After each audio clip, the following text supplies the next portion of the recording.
Sayan, meron tayong sasagutin na nag-comment sa atin at baka ganito rin yung problema nyo kasi yung iba mga nagpapalit ng handle switch na positive trigger. Basahin mo sa akin at shoutout mo na rin. Shout out kay Just Game 3129. Boss, paano naman kapag negative trigger busina ng Dosimato tapos positive trigger naman yung handle switch? Nag-comment siya sa paano gawing positive horn trigger ang Mio i125, Mio Sport, Mio Soul. Yan, dito muna tayo sa positive trigger. Ito siya kasaya na, ganito yung mga handle switch natin.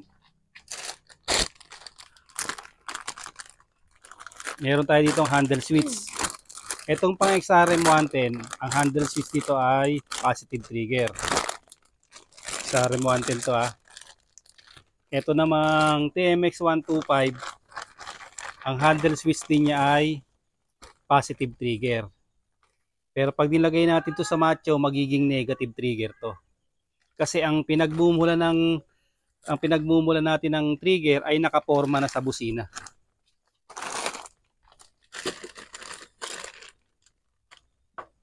Tutok mo sa busina natin. Ito siya. Ito yung busina natin. Pansinin niyo Meron diyang isang positive at meron diyang isang negative. Ang positive diyan ay ang kulay niya ay light green. Tapos yung isa naman ay green, yung negative. I-test light natin para makita nyo kung alin yung ano dyan.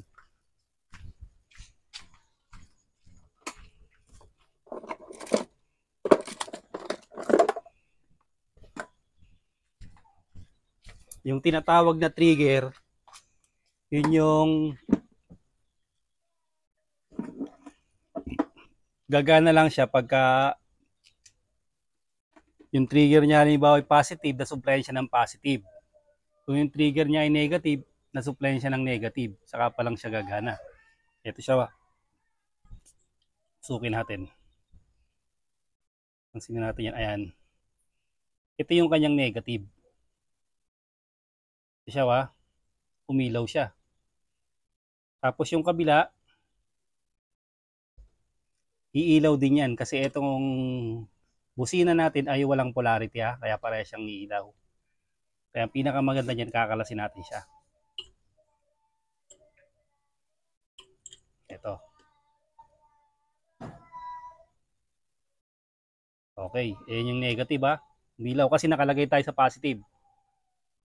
Yung positive tong natin test light Papansinin niyo naman, ililipat natin sa negative. Hindi siya iilaw. Etong isa hindi rin siya iilaw. Yan. Ngayon, iilaw to pagka pinindot natin yung switch. Pag nagpindot tayo ng switch ng ating busina, muna natin susian. Yan siya kasaya Pag pindot natin, saka siya iilaw. Saka siya magti-trigger. Bali ito, positive trigger. Yan siya positive trigger siya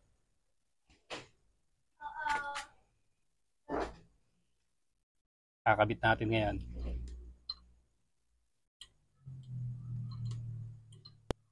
Ang kailangan lang natin pag magpapalit tayo ng ganito, makuha natin yung tamang wire. Tulad nito. Kasi pag hindi natin nakuha, hindi rin gagana.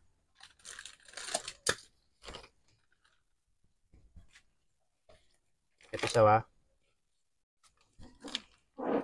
Kung hindi nyo pa kabisado, ang ginagawa, binubuksan tsaka sinisilip dito sa pinakatapat nito. Ngayon dahil kabisado ko na yan, dito siya pupunta. Ang ginagamit ko dyan para makita nyo na yan ang busina. Itong light green at saka itong black. Sa positive trigger, TMX 125 alpha. Tapos lalagay natin dito sa continuity. Ayan siya Pag nagdikit siya, tutunog. Tapos lalagay natin dito sa busina. Para sigurado tayo. Kasi pag nagkamali tayo ng wiring na nilagay, hindi rin siya gagana. Yan, tusukin nyo ngayon yan. Tapos, pindutin mo yung busina.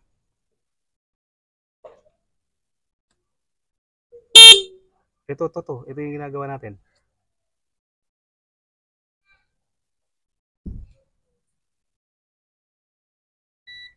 Ayan siya kasay, no?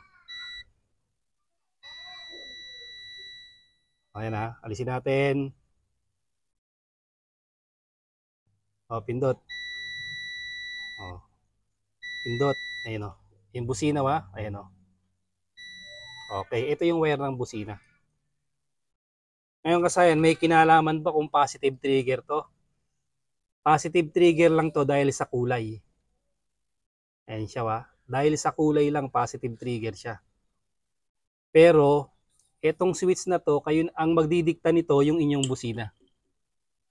Pag diretso nyo yung wire nito, ito siya wa. Ito, kulay lang to. Kulay ng positive lang to kasi makikita nyo accessory wire. Ito ha, tingnan nyo to ha. Dediretsuin natin dito. Ito ngayon siya.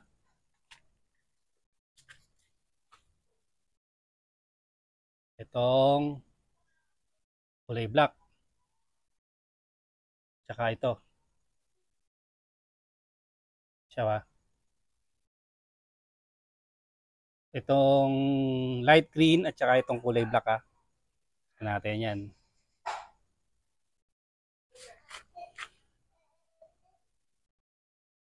Kasi ito kahit magkabaligtaran walang problema. Lagay natin yung black. Lagay natin yung black sa light green. Tapos yung light green naman.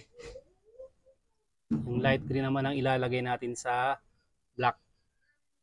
Ito ha, itong black na to. Yan, yung light green na to ilalagay natin sa black yan ha.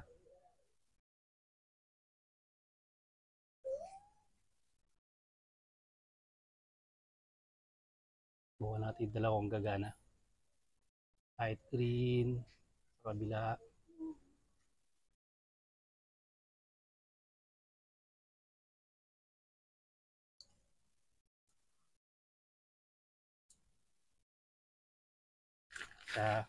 Susubukan natin ngayon siya.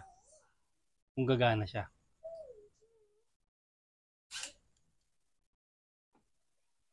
Tumapat ba? Light green, saka black. Yan. Tapos,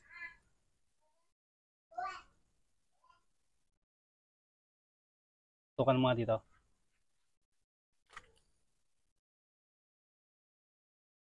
Ay, ito yung may supply sa taas.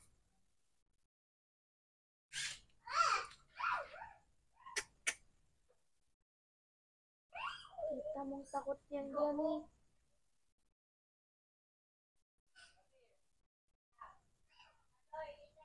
Ito yung may supply sa taas. Ito dapat, itong black na to, saka itong light green, kasi kahit magkabaligtara na,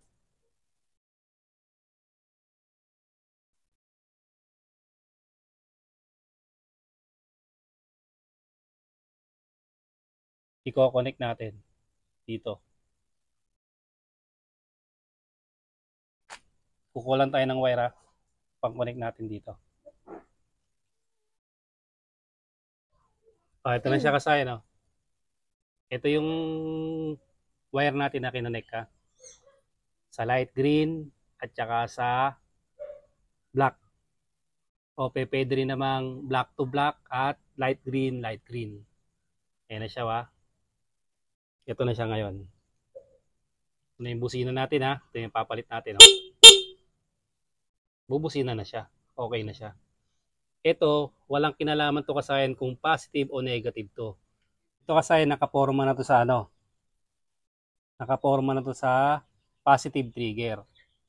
Ngayon kasayan, dahil Rusi Macho yung motor mo, kung gusto mong gawing positive trigger, i-video tayo dyan na, ano, na Rusi Macho 175 na negative trigger ginawang positive trigger. Parehas lang din doon ng Rusi Macho 125 at Rusi Macho 150. Yung gagawin mo para maging positive trigger. Para halimbawa maglalagay ka ng passing light, Hindi mo na kailangan ng relay. Makakapag passing light ka na kagad. Bali, ito, walang kinalaman dito kung positive trigger to. Kasi ito, trigger lang to. Trigger lang siya. Kasi kung ito ang maglalagay, kung nakalagay ito sa negative, negative lalabas itong pinaka-fix natin. Kung nakalagay naman to sa positive, positive ang kakalabasan nito. Kasi ganito lang yung forma yan, yung dalawang wire na yan eh. Siya ay diduktong natin na dalawang wire ha. Kung papansinin nyo, yung light green inilagay natin sa black.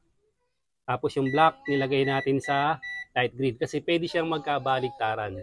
Yan yung switch ng ating ng busina. Katulad din itong horn button. Ito hindi na to gagana. Itong horn button. Para kung ang motor nyo ay Rossi Macho 125 o kahit ano pa man, pwede yung gamitan ng ng TMX 125, Honda Supremo, yung mga positive trigger na na busina. Pero ang kakalabasan pa rin yan, negative trigger. Gayon, pag nagkamali ka ng lagay, kung susundin mo yung wire, wag mong susundin yun. Kasi ang kulay ng halimbawa ng Rossi, dahil negative trigger, green at light green. Green at light green yung niya, yung sa may pindutan niya. Ibig sabihin, kukuha siya ng supply sa negative kasi nga negative trigger. Ito positive trigger, kukuha siya sa accessory wire. Kaya sa positive trigger, sa positive siya kukuha ng supply. Pag nag-contact yung positive, tsaka palang bubusina. Katulad dito, pagka naglagay ka rito, kagaya ng ginagawa natin, nakalagay sa body ground yung test light natin, walang ilaw sa kanya pag positive trigger. Yan, pag pinindot lang natin, tsaka lang siya iilaw. Ayan siya, kasi positive trigger siya. Ngayon, pag nasupply ito ng positive, galing dito, sa accessory wire, bubusina na siya. O yung mga magpapalit kayo ng switch, pwedeng yung gamitin tong pwedeng yung gamitin tong pang TMX 125 o pang XRM 110 kasi to mga universal siya na mga universal na switch.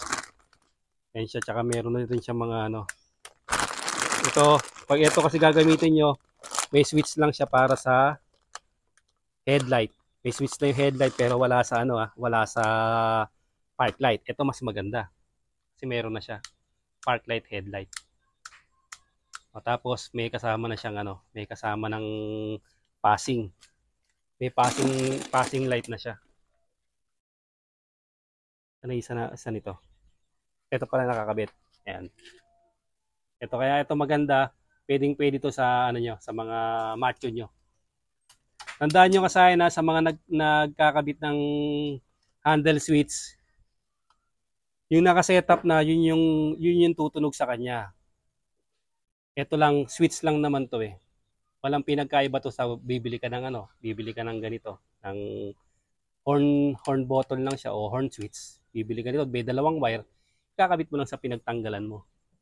Pag nakakuha mo yung pinagtanggalan mo na yon, automatic tutunog na yan. Kagaya ng ginagawa natin na pag-test sa sa multimeter, sa continuity, o pagka pinindot nyo, tutunog to, magbabaser. Ibig sabihin, okay siya. Kaya siya gagana. Sana'y nakatulong to sa nag-comment sa atin para maayos niya yung motor niya. At kung babaguhin mo nga itong busina mo, meron tayo dyan sa Macho 175, parehas lang ito. Hanggang dito lang mga kasayan. Salamat sa panonood.